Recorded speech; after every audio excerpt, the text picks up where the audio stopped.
22 जनवरी 2024 इस देश की करोड़ों भारतीय एक ऐसा दिन देखा जिसका इंतजार तो चल रहा था करीब 500 सालों से।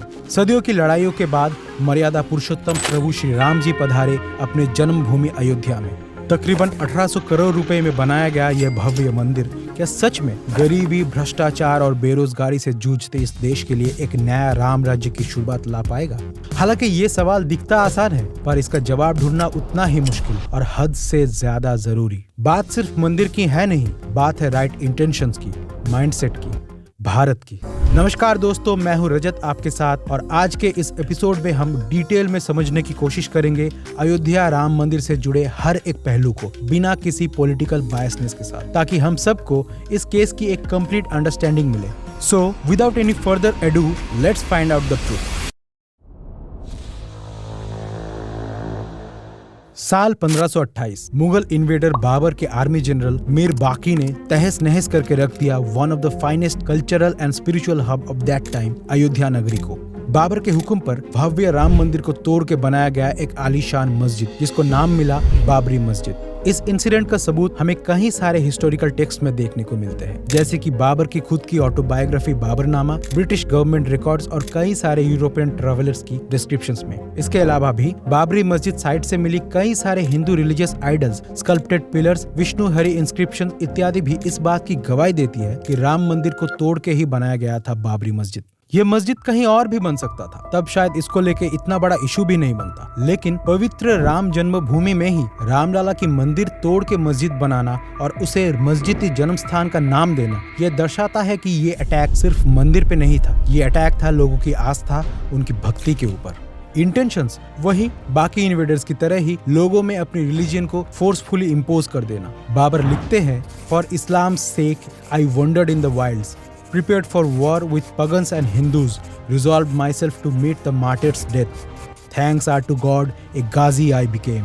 ये नाइंसाफी सिर्फ अयोध्या के राम मंदिर तक ही सीमित नहीं था। 8th से लेकर 17th इवन 18th सेंचुरी तक डेलिबरेटली देश भर में हजारों मंदिरों को तोड़ा गया, लोगों को मारा गया और भी कई तरह की एट्रोसिटीज देखने को मिले। 17 बार तोड़ा गया सोमनाथ मंदिर, काशी विश्वनाथ मंदिर, मथुरा केशवदेव मंदिर, हम्पी विजयनगर मंदिर जैसे कई जगहों पे आज भी हमें ऐसे ही निशानियां देखने को मिलते हैं।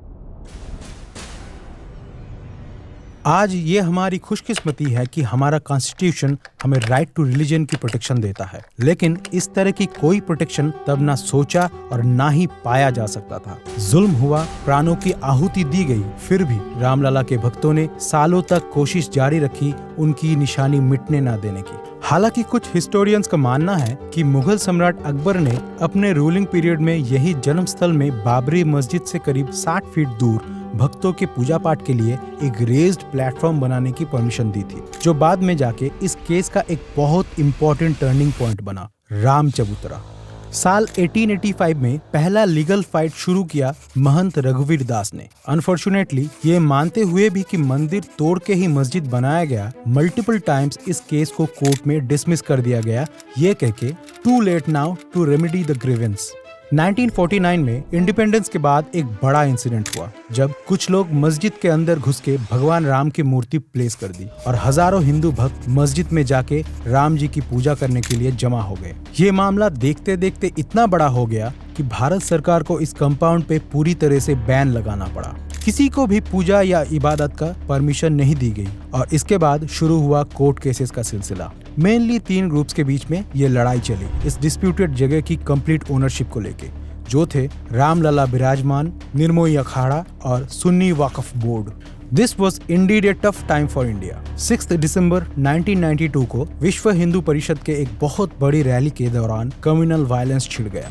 लाखों लोग बाबरी मस्जिद में घुस गए और मस्जिद के ढांचे को डेमोलिश करने लगे। इस इंसिडेंट के बाद कुछ साल तक वायलेंस का सिलसिला लगा ही रहा। एक के बाद एक राइट्स हुए, गोधरा में ट्रेन जला दी गई, पूरा देश मानो बिखर सा गया। आजादी के बाद से 70 साल से ज्यादा लग गए इस डिस्प्यूट को लीगली रिजॉल्व करने में। फाइनली ये लड़ाई जाके खत्म हुई 2019 में सुप्रीम कोर्ट की 5 जजेस बेंच की वर्डिक्ट के साथ। जिसमें कहा गया कि ये पूरी 2.77 एकर्स की लैंड पर राम मंदिर बनना चाहिए और इससे दुगनी यानी लगभग 5 एकड़ की ऑल्टरनेटिव पीस ऑफ लैंड मिलनी चाहिए सुन्नी वक्फ बोर्ड को मस्जिद के लिए। और निर्मोही अखाड़ा को हालांकि लैंड तो नहीं दिया गया, लेकिन एज पर वर्डिक्ट बनाया गया राम मंदिर ट्रस्टी बोर्ड में उनका एप्रोप्रिएट रिप्रेजेंटेशन रखने के लिए कहा गया। And by this, the much needed and long awaited resolution to the Ayodhya Ram Mandir dispute came to an end. और करीब 500 साल बाद अयोध्या में फिर से शुरू हुआ एक भव्य राम मंदिर की पुनर्प्रतिष्ठा। इस मंदिर के फीचर्स काफी ज्यादा मेस्मराइजिंग हैं। इंडियन नगारा स्टाइल आर्किटेक्चर में बने इस मंदिर की कंस्ट्रक्शन कॉस्ट अराउंड 1800 करोड़ रुपए के आसपास है। सारे मॉडर्न एमिनिटीज से भरे हुए ये मंदिर की कंपाउंड 70 एकर्स की है, जिसमें से 70% एरिया में सिर्फ ग्रीनरी है और as per the supreme court verdict 2.77 acres land में ही कंस्ट्रक्टेड है मेन मंदिर। 22 जनवरी 2024 को इस मंदिर की गर्भगृह में 5 वर्ष के बालक राम जी को स्थापित किया जाएगा। आपकी जानकारी के लिए बता दूं कि मंदिर की बाकी हिस्सा अभी भी अंडर कंस्ट्रक्शन है, यानी पूरी तरह से बना नहीं है ये मंदिर। और यहीं पे लोगों की कहना है कि आने वाले लोकसभा इलेक्शंस को नजर रखते हुए रूलिंग पार्टी की तरफ से ये एक पॉलिटिकल स्टंट है ज्यादा से ज्यादा वोट बटोरने के लिए। अब इस बात में सच्चाई कितना है वो आप ही विचार कीजिए। बट देश भर से हजारों जाने माने लोग, कई सेलिब्रिटीज, पॉलिटिशियंस, इंडस्ट्रियलिस्ट, साधुज को इन्वाइट किया गया है इस हिस्टोरिकल इवेंट में शामिल होने के लिए।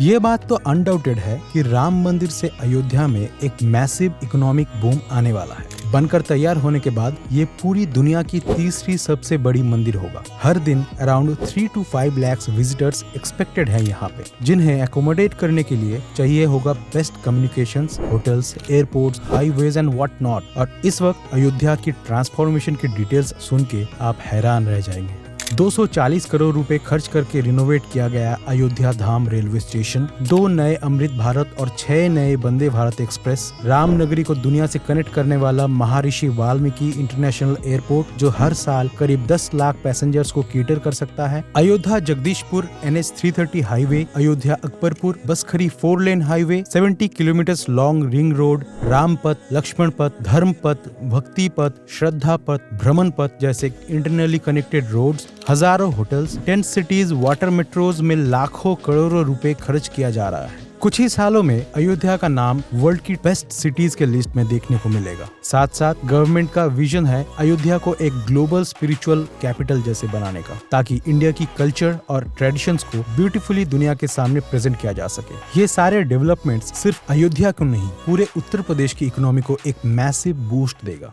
ये सवाल कई बार उठता है, क्या मंदिर बनाने से ही राम राज्य बन जाएगा, या लोगों की आस्था को लेके क्या पॉलिटिक्स नहीं किया जा रहा है, या फिर मंदिर क्यों, हॉस्पिटल, स्कूल, लाइब्रेरी क्यों नहीं।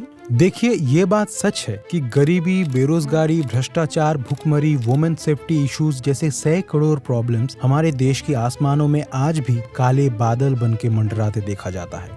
और ये भी सच है कि पॉलिटिक्स की दलदल में फंस के हमारे लोग पहले भी विक्टिम बने हैं और आज भी बन रहे हैं कई जगहों पे। लेकिन ये भी तो सच है कि आज भारत दुनिया का 5th लार्जेस्ट इकोनॉमी बन चुका है in terms of nominal GDP। दुनिया का 4th स्ट्रॉन्गेस्ट डिफेंस पावर है हम। हमारा फॉरेन रिजर्व्स आज $600 बिलियन पार कर चुका है। आत्मनिर्भर भारत, मेक इन इंडिया जैसे इनिशिएटिव्स की वजह से हमारा मैन्युफैक्चरिंग सेक्टर आज सिग्निफिकेंट ग्रोथ रेट से बढ़ रहा है। एक डेवलपिंग कंट्री की कैटेगरी से निकल के एक डेवलप्ड कंट्री बनने की रेस में हम काफी आगे आ चुके हैं आज। Problems, hardships are part of the journey, ये रहेगी, लेकिन हम फिर भी आगे तो बढ़ेंगे ना। एक ऐसी देश बनाने की कोशिश तो करेंगे ना जिसमें गरीब को खाना मिले, बेरोजगार को काम मिले, भ्रष्टाचार ना हो, इलेक्शंस धर्म जाति के आधार पे ना लड़ा जाए, वुमेन सेफ्टी इशू ना बन के एक मैटर ऑफ प्राइड बने, जिसमें मंदिर, मस्जिद, चर्च, गुरुद्वारा, स्कूल, हॉस्पिटल सब हो। शायद उसी को हम कहेंगे